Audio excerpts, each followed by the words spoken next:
Radio Tehran, শুরু হচ্ছে বিশ্ব সংবাদ।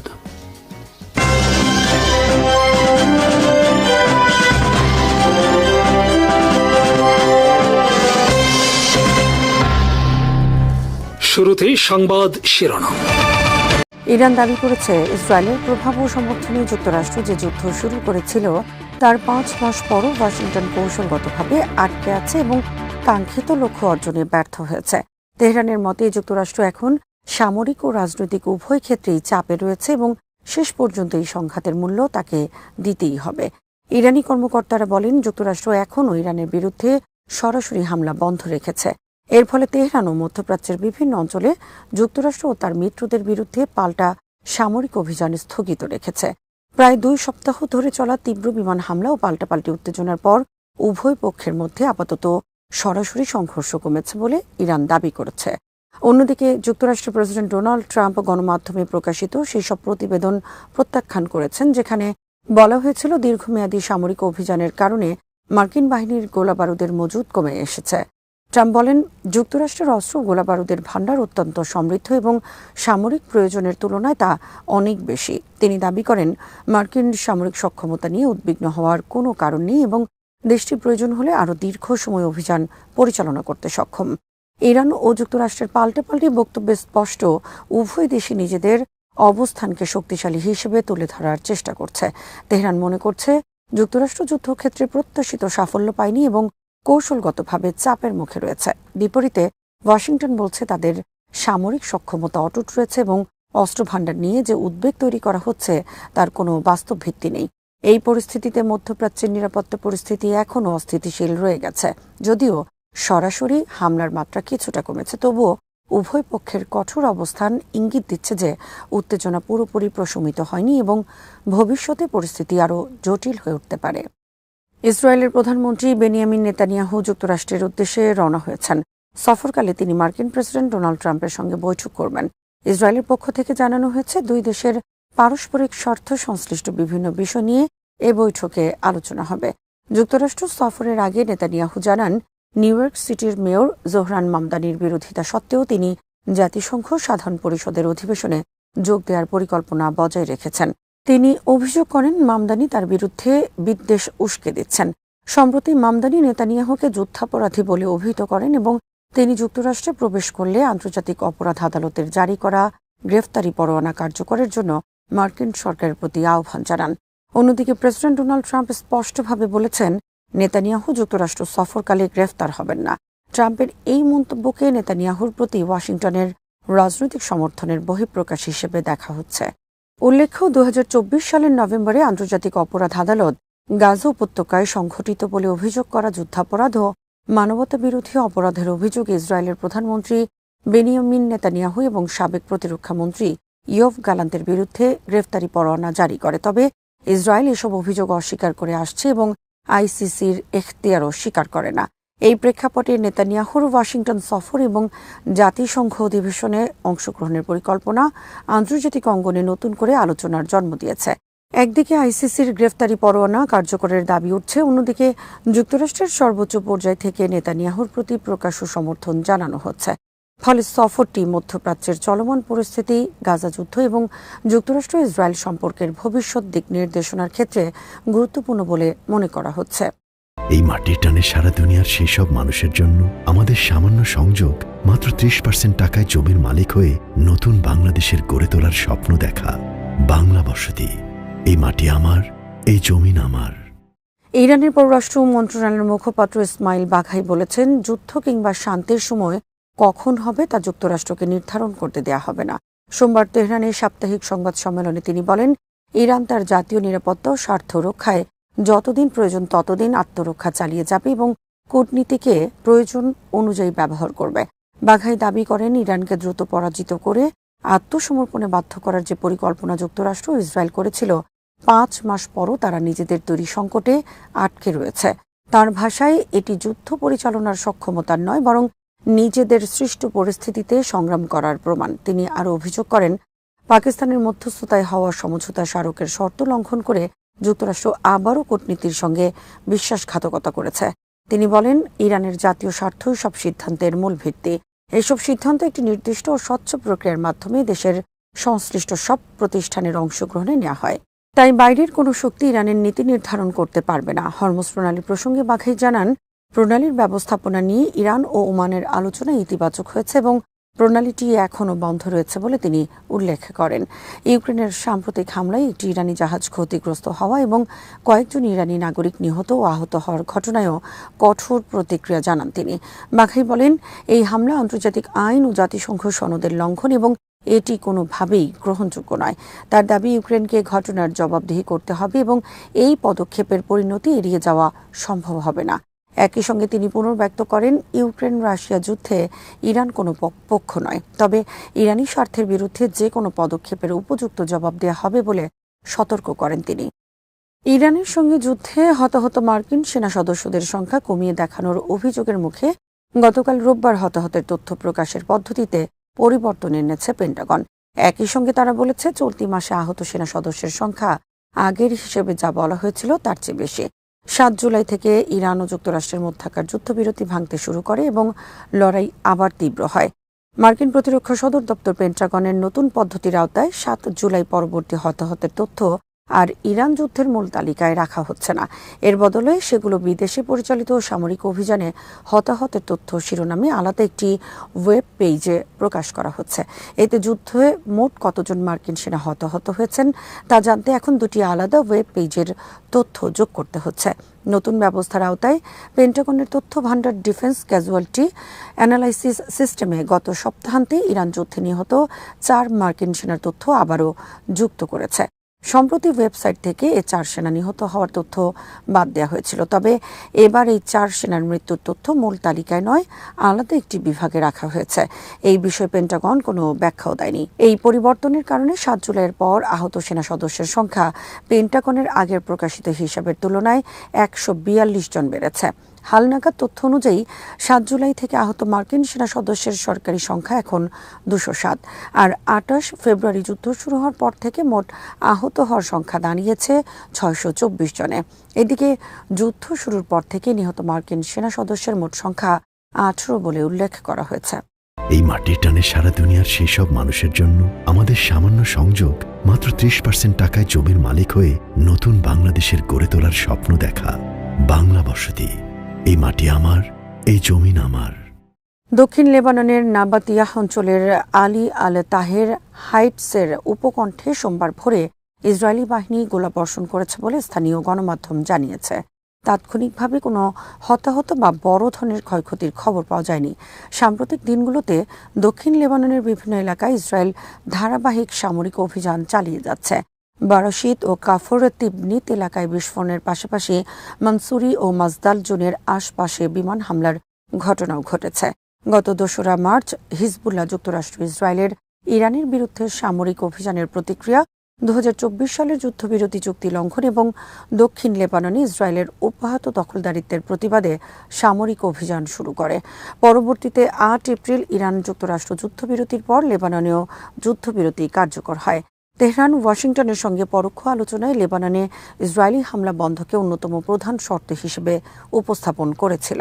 তবে যুদ্ধবিরতির পরও ইসরায়েল দক্ষিণ লেবাননে হামলা অব্যাহত রাখে, যা চুক্তির লঙ্ঘন হিসেবে বিবেচিত হচ্ছে।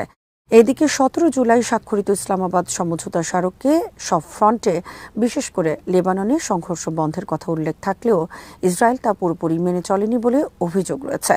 অন্যদিকে 26 জুন যুক্তরাষ্ট্রের মধ্যস্থতায় লেবানন ও ইসরায়েল একটি কাঠামোগত চুক্তিতে সই করে। এতে ধাপে ধাপে লেবাননের দখলকৃত অঞ্চল থেকে ইসরায়েলি সেনা প্রত্যাহারের কথা বলা হলেও প্রত্যাহারের নির্দিষ্ট সময়সীমা উল্লেখ করা হয়নি।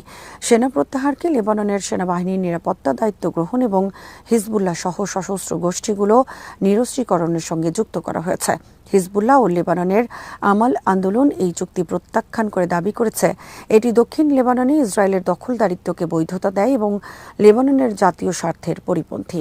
এদিকে যুক্তরাষ্ট্র সফরকালে প্রেসিডেন্ট ডোনাল্ড ট্রাম্পের সঙ্গে বৈঠকে লেবাননের প্রেসিডেন্ট জোসেফ আউন আবারও লেবাননের ভূখণ্ড থেকে ইসরায়েলি বাহিনীর সম্পূর্ণ প্রত্যাহারের দাবি জানান। তিনি বলেন, ইসরায়েল যুদ্ধবিরতি লঙ্ঘন অব্যাহত রাখায় চুক্তির পূর্ণ বাস্তবায়ন সম্ভব হচ্ছে না। ইরানের সেনাবাহিনী 1988 সালের ঐতিহাসিক অপারেশন মিরসাদ এর বার্ষিকী উপলক্ষে এক বিবৃতিতে ঘোষণা করেছে, দেশের বিরুদ্ধে যে কোনো আগ্রাসনের জবাব সীমান্তের বাইরেই দেয়া হবে এবং শত্রুদের ইরানের সীমানার বাইরে কবর দেয়া হবে। আজ এক বিবৃতিতে বলা হয়, ইরান ইরাক যুদ্ধের শেষ পর্যায়ে পরিচালিত অপারেশন মেরসাদ ছিল দেশের সামরিক শক্তি, জাতীয় ঐক্য এবং প্রতিরক্ষা সক্ষমতার প্রতীক। ওই অভিযানে ইরানে অনুপ্রবেশকারী বিরোধী সশস্ত্র বাহিনীকে পরাজিত করা হয়েছিল। সেনাবাহিনীর ভাষ্য অনুযায়ী জনগণ ও সশস্ত্র বাহিনীর বন্যতার মতো উপস্থিতি এবং প্রয়াত মেজর জেনারেল আলী সৈয়দ সিরাজির দূরদর্শী কৌশল এই বিজয়ে গুরুত্বপূর্ণ ভূমিকা রেখেছিল। বিবৃতিতে বলা হয়, সাম্প্রতিক 12 দিনের যুদ্ধ, রমজান যুদ্ধ এবং হরমুজের লড়াইয়ে ইরানের সেনাবাহিনী ও অন্যান্য সামরিক শাখা তাদের অভ্যন্তরীণ শক্তি, জাতীয় চেতনা এবং ঐশী বিজয়ের প্রতি বিশ্বাস প্রদর্শন করেছে। সেনাবাহিনীর দাবি, তারা এখনও সামনের সারিতে অবস্থান করছে এবং সম্ভাব্য যে কোনো শত্রু তৎপরতার বিরুদ্ধে প্রতিরোধ গড়ে তুলতে প্রস্তুত। একই সঙ্গে শত্রুপক্ষের গভীর অবস্থান ও নজরদারিতে রাখা হচ্ছে বলে উল্লেখ করা হয়। ইরানের সেনাবাহিনী জানিয়েছে, তারা আগের যে কোনো সময়ের তুলনায় বেশি প্রস্তুত ও সতর্ক রয়েছে। দেশের স্বাধীনতা, সার্বভৌমত্ব ও ভৌগোলিক অখণ্ডতা রক্ষার দায়িত্ব থেকে তারা এক চুলও পিছু হটবে না বলে অঙ্গীকার করেছে। বিবৃতিতে আরও বলা হয়, ইরানের বিরুদ্ধে যে কোনো ধরনের সামরিক আগ্রাসন বা ষড়যন্ত্রের জবাব দেয়া হবে সবচেয়ে কঠোর ও বিধ্বংসী হামলার মাধ্যমে। এই বার্তার মাধ্যমে তেহরান স্পষ্ট করেছে যে জাতীয় নিরাপত্তার প্রশ্নে তারা কোনো ধরনের ছাড় দেবে না এবং প্রয়োজন হলে দেশের সীমান্তের বাইরেও প্রতিরোধমূলক পদক্ষেপ নিতে প্রস্তুত। ইসলামী বিপ্লবী গার্ড বাহিনী দাবি করেছে, যুক্তরাষ্ট্র ও ইসরায়েলের সাম্প্রতিক সামরিক আগ্রাসনের সময় হরমুজ প্রণালী ইরানের প্রতিরোধ কৌশলে অত্যন্ত গুরুত্বপূর্ণ ও নির্ধারক ভূমিকা পালন করেছে। আইআরজিসির মুখপাত্র ব্রিগেডিয়ার জেনারেল হোসেন মোহেব্বি বলেন, ইরানের পরিচালিত নাসর-2 অভিযানের সময় মধ্যপ্রাচ্যে অবস্থিত মার্কিন সামরিক ঘাঁটিগুলো ব্যাপক ক্ষয়ক্ষতির মুখে পড়ে এবং দেশটির সশস্ত্র বাহিনীর হামলার কারণে কার্যত অচল হয়ে যায়। তার দাবি, ইরানি বাহিনীর হামলায় শত্রুপক্ষের রাডার ব্যবস্থা ধ্বংস হওয়ায় মার্কিন বাহিনী কার্যত অন্ধ হয়ে পড়ে। এছাড়া পশ্চিম এশিয়া জুড়ে যুক্তরাষ্ট্রের সামরিক অবকাঠামো লক্ষ্য করে হামলা চালিয়ে তাদের পরিচালন সক্ষমতা উল্লেখযোগ্যভাবে দুর্বল করে দেওয়া হয়। যুদ্ধে যুক্তরাষ্ট্রের সেনা হতাহতের প্রকৃত সংখ্যা গোপন করা হয়েছে বলেও অভিযোগ করেন মোহেব্বি। তার দাবি, সরকারি তথ্যের বাইরে বাস্তবে 200-র বেশি মার্কিন সেনা নিহত হয়েছেন, যদিও এ বিষয়ে তিনি কোনো প্রমাণ উপস্থাপন করেননি।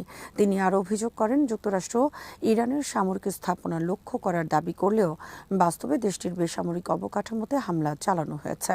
পাশাপাশি তিনি বলেন, ইরানের সশস্ত্র বাহিনীর আগাম সতর্কবার্তা সত্ত্বেও পারস্য উপসাগরীয় কয়েকটি আরব দেশ তাদের ভূখণ্ড যুক্তরাষ্ট্রকে ব্যবহার করতে দিয়েছে, যা ইরানের বিরুদ্ধে আগ্রাসন চালাতে সহায়তা করেছে।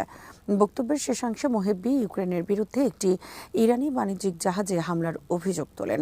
তার ভাষ্য, ইউক্রেনের এই পদক্ষেপ গুরুতর অপরাধ এবং এ হামলার জবাব দেওয়া হবে। ইরানের পার্লামেন্টের জাতীয় নিরাপত্তা ও পররাষ্ট্রনীতি কমিশনের চেয়ারম্যান ইব্রাহিম আজিজি সতর্ক করে বলেছেন, ইরানের উপর যে কোনো হামলারই মূল্য দিতে হয় এবং ইউক্রেনও শিগগিরই বুঝতে পারবে যে তেহরান তার বিরুদ্ধে নেওয়া কোনো পদক্ষেপের জবাব না দিয়ে ছেড়ে দেয় না। সামাজিক যোগাযোগ মাধ্যমে দেয়া এক বার্তায় আজিজি বলেন, ইরানের বিরুদ্ধে যে কোনো হামলারই একটি মূল্য রয়েছে এবং আজও সেই বাস্তবতা অপরিবর্তিত। তিনি আরও দাবি করেন, যুক্তরাষ্ট্র ও ইসরায়েল এ বিষয়টি খুব ভালোভাবেই জানে। ইউক্রেনও সম্ভবত খুব শিগগিরই উপলব্ধি করবে যে ইরান তার বিরুদ্ধে গৃহীত কোনো পদক্ষেপের জবাব ছাড়াই ছেড়ে দেয় না। তিনি আরও বলেন, যারা ভুল হিসাব করেছে তাদের তালিকা ক্রমেই দীর্ঘ হচ্ছে। যদিও তিনি সম্ভাব্য প্রতিক্রিয়ার ধরন বা সময় সম্পর্কে কোনো বিস্তারিত তথ্য দেননি। আজিজির এই মন্তব্য এসেছে কাস্পিয়ান সাগরে একটি ইরানি বাণিজ্যিক জাহাজে ইউক্রেনের হামলার অভিযোগের পর। ইরানের দাবি, গত শনিবার ভোরে ওই হামলায় একজন নাবিক নিহত এবং আরেকজন আহত হন। ঘটনার পর ইরানের পররাষ্ট্র মন্ত্রণালয় হামলার তীব্র নিন্দা জানিয়ে একে জাতিসংঘ সনদের সুস্পষ্ট লঙ্ঘন এবং একটি আগ্রাসী পদক্ষেপ বলে আখ্যা দেয়। মন্ত্রণালয়ের মুখপাত্র বলেন, এ ধরনের হামলা আঞ্চলিক সংঘাতকে আরও বিস্তৃত করতে পারে এবং আন্তর্জাতিক নিরাপত্তার জন্য হুমকি সৃষ্টি করতে পারে। ইরানের প্রতিরক্ষা মন্ত্রণালয়ের মুখপাত্র ব্রিগেডিয়ার জেনারেল রেজা তালাইনিক বলেছেন, শহীদ হওয়ার আদর্শ থেকে উৎসারিত সফট পাওয়ার এবং আধুনিক সামরিক প্রযুক্তির সমন্বয় দেশটির সশস্ত্র বাহিনীকে মধ্যপ্রাচ্যের একটি শ্রেষ্ঠ শক্তিতে পরিণত করেছে। আজ এক বক্তব্যে তিনি বলেন, ইরানের প্রতিরক্ষা সক্ষমতার মূল ভিত্তি হল ধর্মীয় বিশ্বাস, আধ্যাত্মিক শক্তি, সাহস, আত্মত্যাগের মনোভাব এবং জনগণের সমর্থন। তার ভাষায় ঈশ্বরের প্রতি বিশ্বাস শহীদ হওয়ার চেতনা, সাহসিকতা ও জনগণের সমর্থনই ইরানের প্রতিরক্ষা শক্তির প্রধান উপাদান। এসবের সঙ্গে উন্নত প্রযুক্তি, আধুনিক অস্ত্র এবং সামরিক সরঞ্জামের অগ্রগতি যুক্ত হয়ে একটি অনন্য শক্তির সমন্বয় সৃষ্টি করেছে। তালাইনিক দাবি করেন, ইসলামী বিপ্লবের দুই নেতা ইমাম খোমেনি এবং সর্বোচ্চ নেতা আয়াতুল্লাহ আলী খামেনির প্রতিরক্ষা নীতি, ধর্মীয় আদর্শ, জনগণ ভিত্তিক প্রতিরক্ষা ব্যবস্থা এবং বিশ্বাসকে শক্তির মূল উৎস হিসেবে প্রতিষ্ঠা করেছে। তিনি বলেন, এই নীতিমালা বর্তমান ও ভবিষ্যৎ প্রজন্মের জন্য একটি পূর্ণাঙ্গ প্রতিরক্ষা কাঠামো তৈরি করেছে। ইরানের প্রতিরক্ষা মন্ত্রণালয়ের মুখপাত্রের মতে, এই প্রতিরক্ষা দর্শনের কার্যকারিতা দেশটির সাম্প্রতিক সামরিক সাফল্য এবং ইরান ইরাক যুদ্ধের ৮ বছরব্যাপী সংঘাতে স্পষ্টভাবে প্রতিফলিত হয়েছে। তিনি বলেন, অতীতে যেসব কৌশল ইরানের জন্য বিজয় নিশ্চিত করেছে, ভবিষ্যতেও একই নীতির উপর নির্ভর করেই দেশটি তার নিরাপত্তা ও প্রতিরক্ষা সক্ষমতা বজায় রাখবে। তালাইনিক আরও বলেন, নেতৃত্বের কৌশলগত নির্দেশনা এবং জনগণের অংশগ্রহণ ইরানের প্রতিরক্ষা ব্যবস্থাকে আরও শক্তিশালী করেছে। তার দাবি, আধ্যাত্মিক শক্তি, জাতীয় ঐক্য এবং সামরিক প্রযুক্তির সমন্বিত প্রয়োগই ইরানের প্রতিরক্ষা সক্ষমতার মূল বৈশিষ্ট্য, যা দেশটিকে আঞ্চলিক নিরাপত্তা ও প্রতিরক্ষার ক্ষেত্রে গুরুত্বপূর্ণ অবস্থানে নিয়ে গেছে। ইসলামিক রেভলিউশনারি গার্ড কর্পসের এক জ্যেষ্ঠ কর্মকর্তা দাবি করেছেন, সামরিক, রাজনৈতিক, অর্থনৈতিক ও সাংস্কৃতিক সব ধরনের শক্তি এবং মিত্রদের সমর্থন কাজে লাগিয়েও যুক্তরাষ্ট্র ইসলামী প্রজাতন্ত্র ইরানের বিরুদ্ধে কোনো লক্ষ্য অর্জন করতে পারেনি। রোববার আরাক শহরে আয়োজিত এক অনুষ্ঠানে আইআরজিসির সিক্রেট ডিফেন্স ডকুমেন্টস সেন্টার এর প্রধান জেনারেল রমেজান শরীফ বলেন, শত্রুপক্ষ তাদের সর্বোচ্চ সক্ষমতা ব্যবহার করেও ইরানি জাতির দৃঢ় সংকল্পের কাছে পরাজিত হয়েছে এবং প্রতিটি পর্যায়ে কৌশলগত ব্যর্থতার মুখে পড়েছে। তিনি বলেন, এই সাফল্য শহীদদের আত্মত্যাগ, বিপ্লবের প্রয়াত নেতার নির্দেশনা, বর্তমান সর্বোচ্চ নেতা আয়াতুল্লাহ সৈয়দ মোস্তফা খামেনির নেতৃত্ব এবং জনগণের সচেতনতা ও ধর্মীয় বিপ্লবী চেতনার ফল। জনগণ ঐক্যবদ্ধ থেকে শত্রুর জটিল ষড়যন্ত্র ব্যর্থ করে দিয়েছে বলেও তিনি দাবি করেন।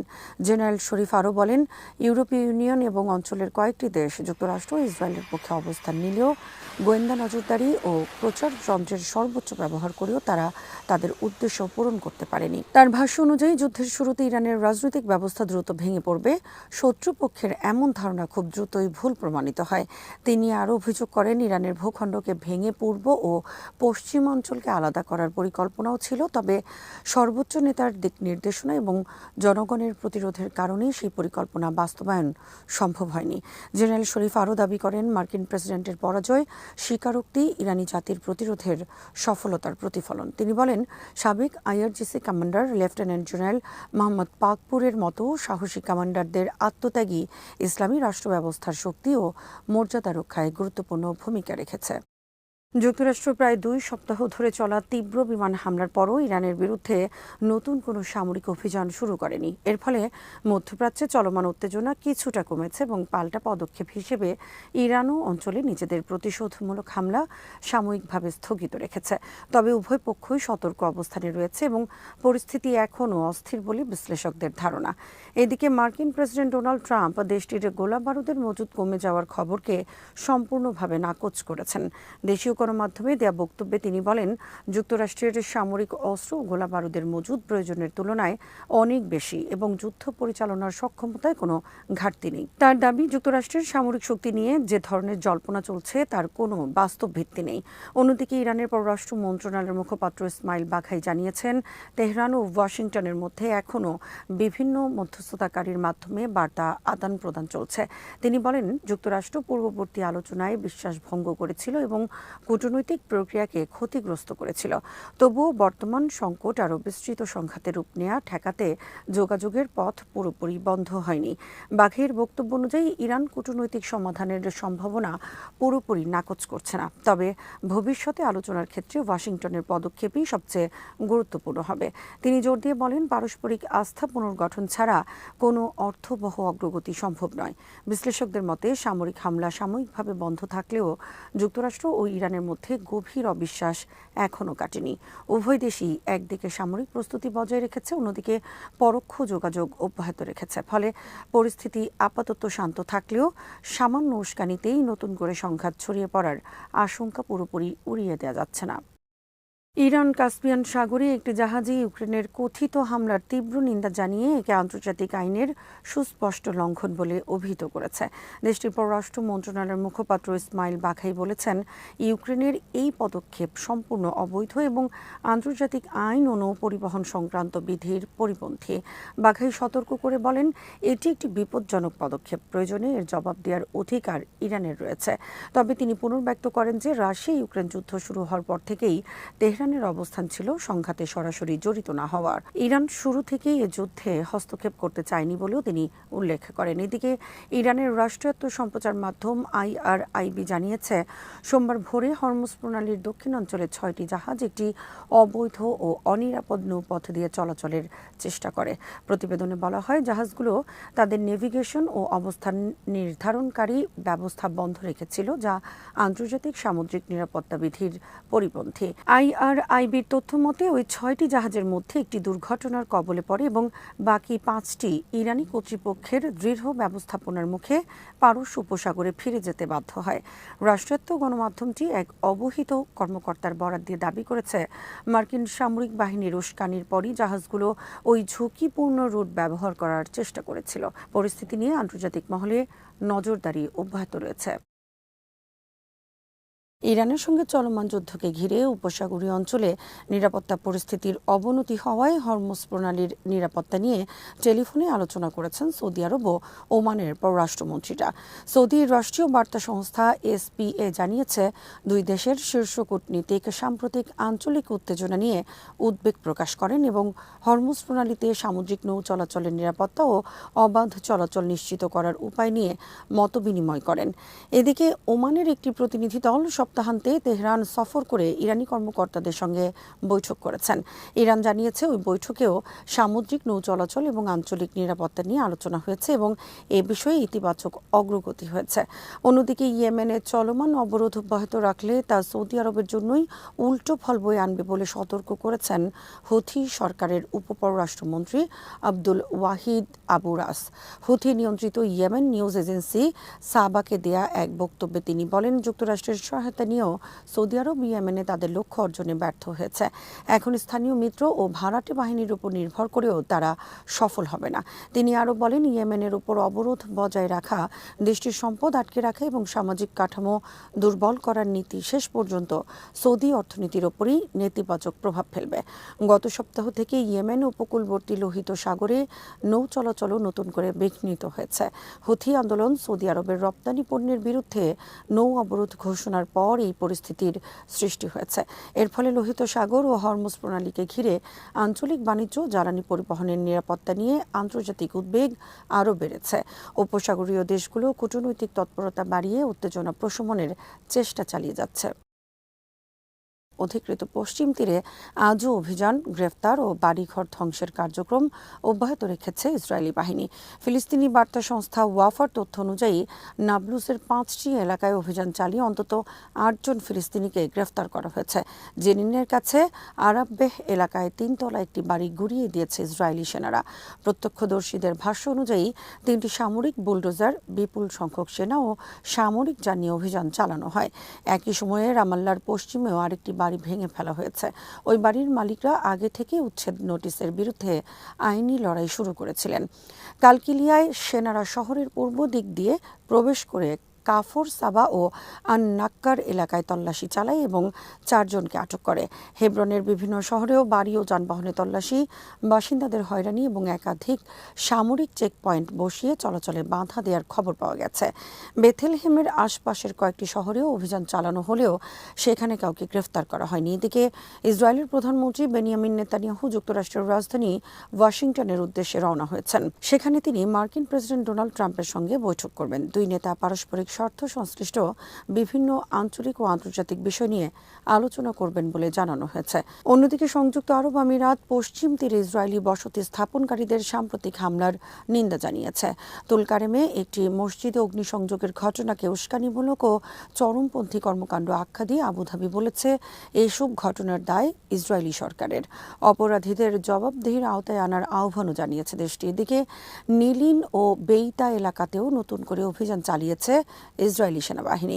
গত সপ্তাহে নাবলুসের কাছে বন্দুকযুদ্ধে 4 ফিলিস্তিনি ও 2 ইসরায়েলি সেনা নিহত হওয়ার পর থেকে অধিকৃত পশ্চিম তীরে সামরিক অভিযান আরও জোরদার হয়েছে। সিরিয়ার অন্তর্বর্তীকালীন প্রেসিডেন্ট আহমদ আল শারা বলেছেন, লেবাননে কোনো ধরনের সামরিক হস্তক্ষেপ করার ইচ্ছা তার সরকারের নেই। আল জাজিরাকে দেয়া এক বিশেষ সাক্ষাৎকারে তিনি জানান, সিরিয়া বরং এমন একটি শক্তিশালী লেবাননি রাষ্ট্র দেখতে চায় যা নিজস্ব প্রতিষ্ঠান ও আইনের শাসনের মাধ্যমে দেশের নিরাপত্তা নিশ্চিত করতে সক্ষম হবে।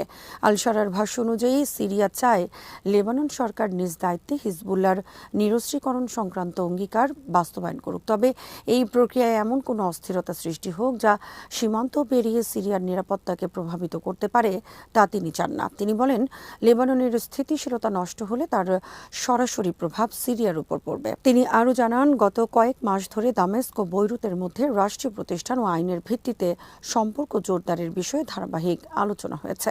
দুই দেশের মধ্যে শরণার্থী সংকট, মাদক ও অস্ত্র চোরাচালানের মতো অভিন্ন নিরাপত্তা চ্যালেঞ্জ রয়েছে। আল শারার দাবি, ইরান সমর্থিত ইরাকি মিলিশিয়াদের মাধ্যমে হিজবুল্লাহর কাছে অস্ত্র পাচারের চেষ্টা সিরিয়ার নিরাপত্তা বাহিনী একাধিকবার প্রতিহত করেছে।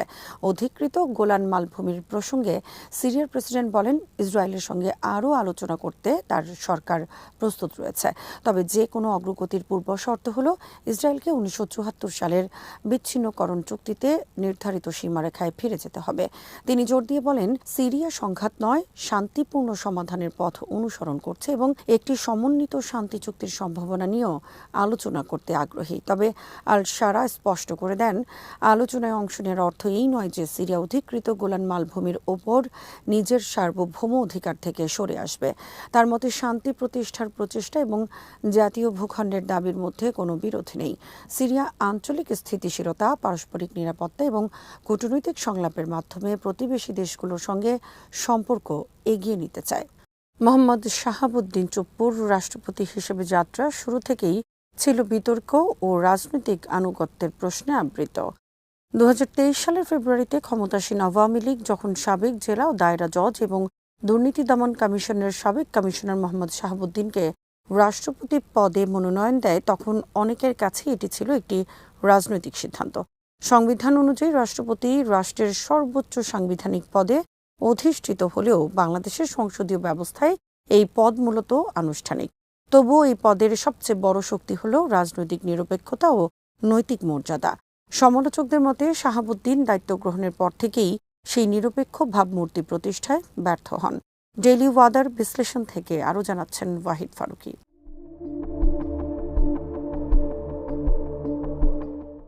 রাষ্ট্রপতি হওয়ার পর পাবনায় এক অনুষ্ঠানে তিনি নিজেকে আওয়ামী লীগের ছাত্র সংগঠন ছাত্রলীগের সাবেক কর্মী হিসেবে গর্বের সঙ্গে উল্লেখ করেন।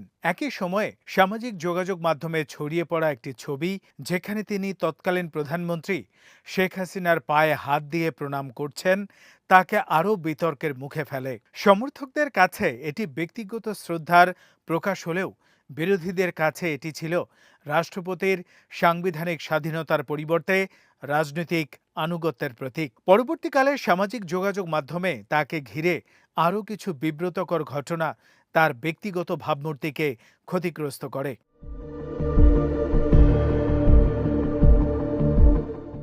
2024 সালের জানুয়ারির বহুল সমালোচিত জাতীয় সংসদ নির্বাচনের পর রাষ্ট্রপতি হিসেবে তিনি শেখ হাসিনাকে আবারও প্রধানমন্ত্রী হিসেবে শপথ পড়ান। বিরোধী দলগুলোর বর্জনের কারণে নির্বাচনটি দেশের ভেতরে ও আন্তর্জাতিক মহলে গ্রহণযোগ্যতা নিয়ে প্রশ্নের মুখে পড়েছিল। ফলে রাষ্ট্রপতির ভূমিকাও সমালোচনার বাইরে থাকেনি। অনেক বিশ্লেষকের মতে তিনি রাষ্ট্রের সাংবিধানিক অভিভাবকের পরিবর্তে তৎকালীন সরকারের সিদ্ধান্ত বাস্তবায়নকারী হিসেবেই বেশি পরিচিত হয়ে ওঠেন।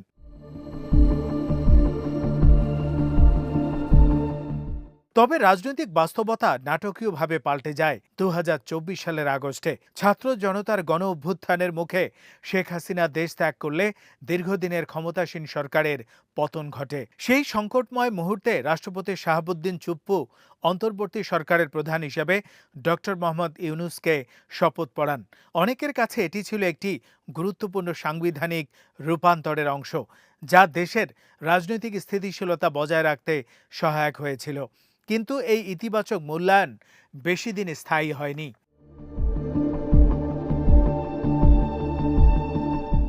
অক্টোবর 2024-এ এক সাক্ষাৎকারে শাহাবুদ্দিন বলেন, শেখ হাসিনা দেশত্যাগের আগে আনুষ্ঠানিক পদত্যাগপত্র তার কাছে জমা দেননি।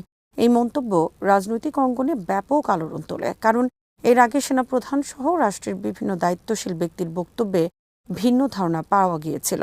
ছাত্র আন্দোলনের নেতারা এবং গণতন্ত্রপন্থী বিভিন্ন মহল রাষ্ট্রপতির এই বক্তব্যকে নতুন রাজনৈতিক বাস্তবতার সাংবিধানিক বৈধতা নিয়ে প্রশ্ন তোলার প্রচেষ্টা হিসেবে দেখেন। এর ফলে বঙ্গভবনের সামনে বিক্ষোভ, রাষ্ট্রপতির পদত্যাগের দাবি এবং তীব্র রাজনৈতিক উত্তেজনার সৃষ্টি হয়।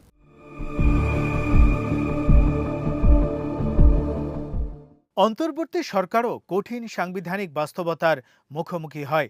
সংবিধান অনুযায়ী রাষ্ট্রপতিকে অপসারণের জন্য সংসদে অভিশংসন প্রক্রিয়া প্রয়োজন, কিন্তু তখন কার্যকর সংসদ ছিল না। ফলে রাজনৈতিকভাবে দুর্বল হলেও সাংবিধানিক সীমাবদ্ধতার কারণে শাহাবুদ্দিন চুপ্পু রাষ্ট্রপতির পদে বহাল থাকেন। এই পরিস্থিতি বাংলাদেশের সংবিধানের কিছু কাঠামোগত দুর্বলতাকেও সামনে নিয়ে আসে। বিশেষ করে অন্তর্বর্তী বা সংকটকালীন সময়ে রাষ্ট্রপতির জবাবদিহি নিশ্চিত করার কোনো কার্যকর বিকল্প ব্যবস্থা না থাকার বিষয়টি নতুন করে আলোচনায় আসে।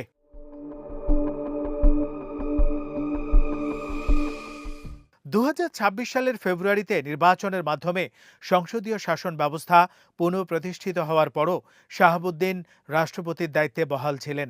প্রধানমন্ত্রী তারেক রহমান তার কাছ থেকেই শপথ নেন, কিন্তু সংসদে রাষ্ট্রপতির অতীত ভূমিকা নিয়ে সমালোচনা অব্যাহত থাকে।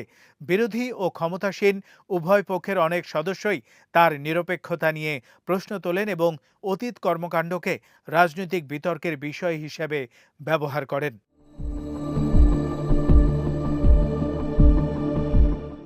সবশেষে লন্ডনে চিকিৎসাধীন অবস্থায় তার সঙ্গে শেখ হাসিনার টেলিফোনে কথোপকথনের খবর প্রকাশ্যে এলে নতুন করে বিতর্কের সৃষ্টি হয়। যদিও এই ধরনের যোগাযোগের প্রকৃতি ও উদ্দেশ্য নিয়ে ভিন্ন মত থাকতে পারে, তবুও এমন একটি সময় এই ঘটনা রাজনৈতিকভাবে অত্যন্ত সংবেদনশীল হয়ে ওঠে। যারা নতুন রাজনৈতিক ব্যবস্থাকে সুসংহত করার পক্ষে ছিলেন, তারা বিষয়টিকে পুরনো ক্ষমতা কাঠামোর সঙ্গে যোগাযোগ বজায় রাখার ইঙ্গিত হিসেবে দেখেন। ক্রমবর্ধমান রাজনৈতিক চাপের মুখে শেষ পর্যন্ত তিনি স্বাস্থ্যগত কারণ দেখিয়ে সরে দাঁড়ানোর সিদ্ধান্ত নেন।